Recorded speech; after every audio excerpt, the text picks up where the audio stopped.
Hi friends, welcome back to the Scapegoat Club. My name's Jess. I'm a therapist and a scapegoat, and I have a lot of experience in estrangement personally and professionally. In this video I'm going to talk about a myth, a huge myth of estrangement, and that myth is that it is a one-time decision. So let's talk about why that's just not true. Stay tuned.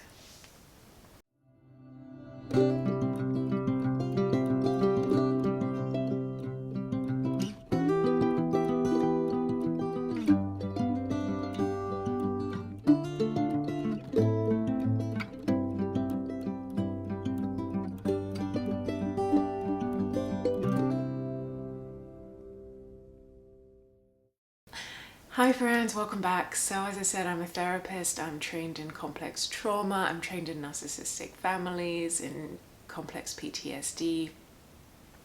And I have a lot of experience around estrangement. And I really believe there's a lot of myths around estrangement, what it is, why it happens. And really it's one of those things I think we don't really understand until we end up with it hitting us straight in the face. And so because we have these ideas of what estrangement should look like, or what we think estrangement's like, it can be really different and very difficult as well when we're going through it ourselves. And so I want to talk about what I see as one of this kind of really common urban myth around what estrangement is. And that's the idea that estrangement is a one-time decision that we just say, okay, I'm estranging from whoever it is, let's say for the family, I'm estranging, and it's done. And it sounds in that way very clean, very simple, like yes, this is the decision and then we will carry on separate lives. But that's really not what happens. Estrangement, it's very rare that it's a kind of a mutual, we both agree and we both go our separate ways. That is a very amicable type split, and I don't know really if I would even call that estrangement. If you got that level of understanding with another person, it's probably that you're going to end up chatting to them again, and you don't need to be estranged, you just have that distance. So really we estrange from really difficult and fractious relationships in our lives, and so it makes sense that they're going to be messy. We're going to have a very different viewpoint and opinion to the person or the people that we're estranging from. We're not going to have that common understanding, because if we have that common understanding, we won't be estranging from them in the first place. And so I think one thing around estrangement is often we can have kind of false starts to the estrangement, or alternatively false endings to the relationship. We can maybe have a period of time where we're like, yeah, no, I need a break, I need this to stop. And then we might, after a bit of time to reflect, or a bit of time to cool off, or to think, oh, actually I've done a bit of work and I can now handle the relationship again. We might go back and try and rekindle it and try and reconnect. And then we fall back into our own patterns. We haven't really resolved anything, and so then we cut off again, and it can take us a bit of time to actually get to that full-on done, the end, the door is closed. I think that's very natural, and it's hard, it's difficult, it's confusing, but sometimes I think we need to go through those pieces as well, just to be sure, because when we're talking about family relationships, they're so important that we don't want to throw them away lightly. We really need to consider it carefully, and so it makes sense that we do kind of test the waters with what happens if I do distance myself. What does that look like? What does that mean for me? So I think that's the first piece. We can have this kind of stuttering end to relationships. The other piece, though, around estrangement, which I think is huge and really important for those of us who are in it, or are thinking about it, or are trying to navigate this estrangement thing, when we finally got to the point of saying, I am done, I just cannot do this anymore, I've tried everything and there just isn't a way forwards that I can see, and I need to stop this. We make that decision and it's incredibly hard. But it doesn't end there. What happens is that we end up having to make decisions over and over and over again as to how, it's really about how we navigate our life now that we're saying, okay, I can't have contact with this person or these people. So we have to keep making the decision to estrange. It's almost like an active state that we're constantly doing.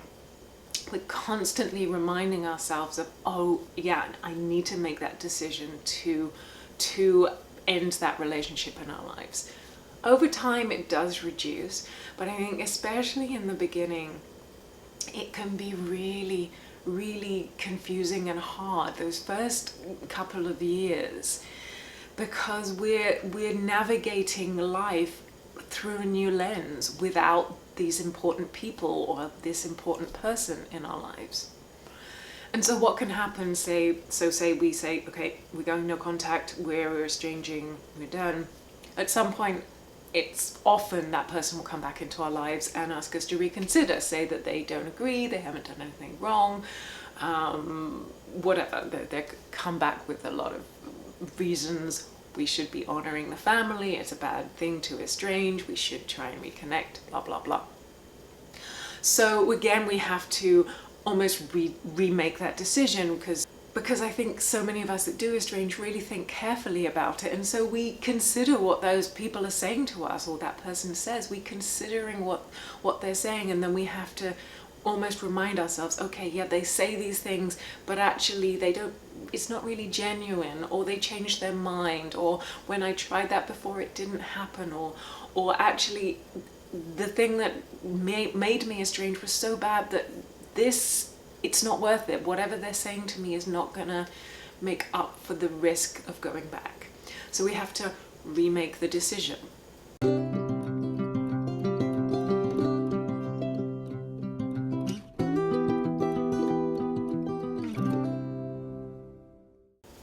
We have to remake the estrangement decision when family members or friends come around and say, why don't you talk to your dad? Your mom's so upset, your grandmother is devastated.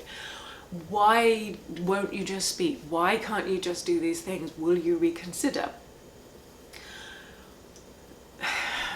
So that's another situation where again we have to think it through. We have to remake that decision. We have to justify to ourselves. Maybe we feel we have to justify to other people. Though side note, we don't have to. But we might feel that we want to, or that we want to make an explanation. And so again, we end up remaking the estrangement decision. It happens for a lot of occasions as well. So birthdays, family gatherings, Christmas, Thanksgiving, whatever holidays you celebrate in your family, it's often them. That's what we do. Those are the traditions. And so to estrange and to not, what do you do then? Do you not see anybody? Do you just try and see some people? What do your holidays look like if you're not connecting? Do you send gifts to someone? Do you send a card? Do you call on their birthday? How do you navigate this piece where now there's this big, nasty, unfortunate hole in our lives that none of us wanted? How do we navigate those pieces? And it's very individual and every situation is different. And so I think the answer is we navigate it in the best way that we can with the information that we have at the time. We just do our best. And sometimes, but because it's new territory and we don't know what we're doing, we just have to put off one foot in front of the other, and then we just do our best. Sometimes it works, sometimes it doesn't work, and sometimes we get more fallout, sometimes it's even more difficult than before. But again, we're having to re-navigate, and it would be so much easier if we just said, yeah, you know what, I give up, let's just go back to the way things were. But we can't, because we know that it's just It's just, we can't do that anymore. So we have to navigate this whole new world of, what the hell am I doing? What does this look like? And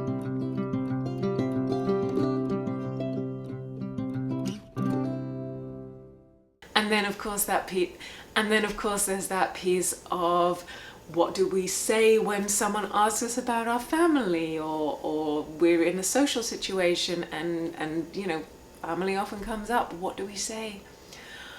Do we want to just dive on in there and say, hey, I don't speak to my folks, or there's this big rift and this brother doesn't speak and this one... Again, how do we navigate all these pieces?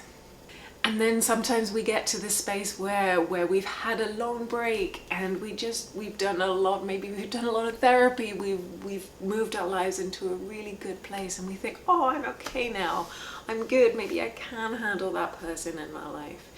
And then we have to go through that mental decision making of, oh, actually, do I want to do that? I know that things won't change. I even though I wish they would change, I know that they won't. And so again, we remake that decision, we keep going. And so this kind of post-estrangement event, or this lived estrangement experience, isn't this one-time thing. It's one step in front of the other.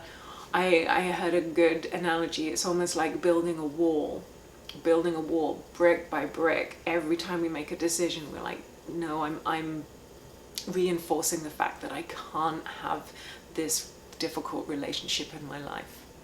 So I'd love to hear what you think. Does your experience of estrangement, does this idea that it is like a continual set of decisions, how does that sit with you? If you've been really long-term estranged, do you find that you're still considering and making those decisions?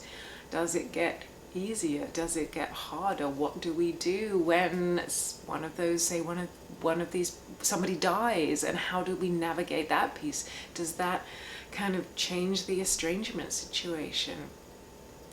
I'd love to hear your comments.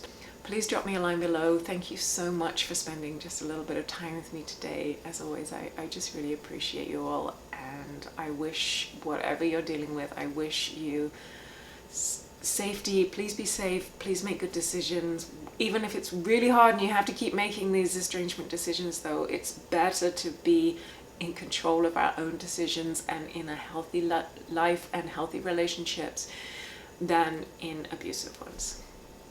Friends, stay safe out there, and I will talk to you soon. Bye for now.